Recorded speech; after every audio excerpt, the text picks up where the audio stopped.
Malatya'dayız. Çok dramatik tabii. Gökhan yok.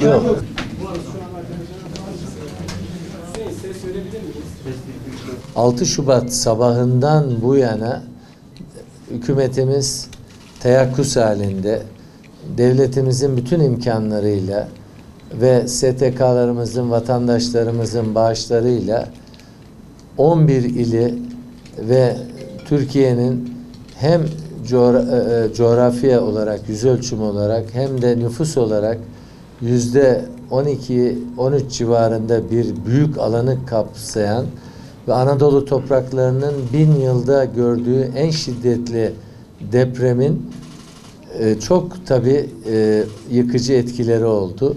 51 bine yakın vatandaşımız hayatını kaybetti. Rabbim onlara inşallah cennetine almıştır diye niyaz ediyoruz.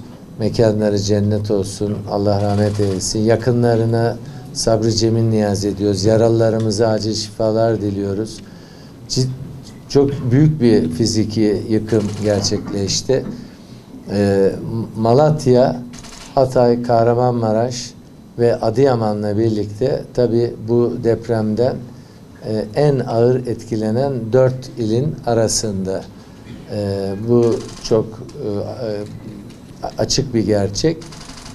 Ama şunu lütfen bilin ki ilk dakikadan, ilk saatten itibaren Cumhurbaşkanımızın koordinasyonunda, liderliğinde deprem bölgelerindeki vatandaşlarımızın ihtiyaçlarının karşılanması noktasında dünyada eşi benzeri görülmeyen bir çalışma yürütülüyor. Bunu deprem bölgelerini ziyaret eden birçok yabancı ülke temsilcileri, uluslararası kuruluş temsilcileri ve deprem bilimciler, yardım kuruluşları, hükümetlerin temsilcileri açıkça itiraf ediyorlar. Dünyada başka hiçbir ülkede bu kadar geniş bir alanda, yaklaşık 450-500 kilometreye yayılan bir uzunlukta bir geniş alandaki bu kadar yıkıcı etkileri olan bir depremin yaralarının sarılması noktasında Türkiye kadar hızlı hareket edebilen bir ülke görmedik diye bunu açıkça söylüyorlar.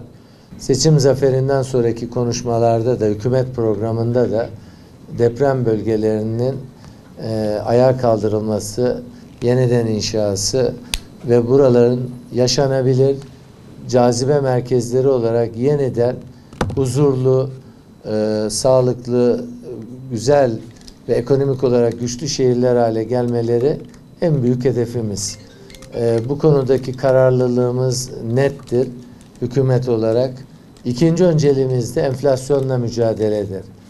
Pandemiyle beraber bütün dünyayı saran enflasyon canavarıyla bizim ülkemizde de büyük bir mücadele verilmektedir.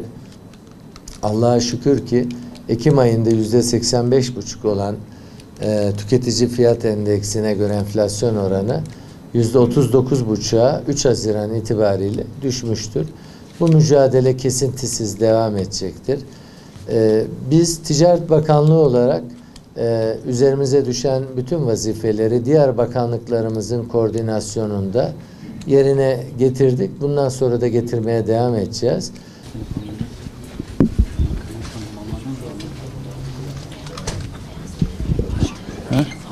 Şunları al bana bak. Ne telefonu?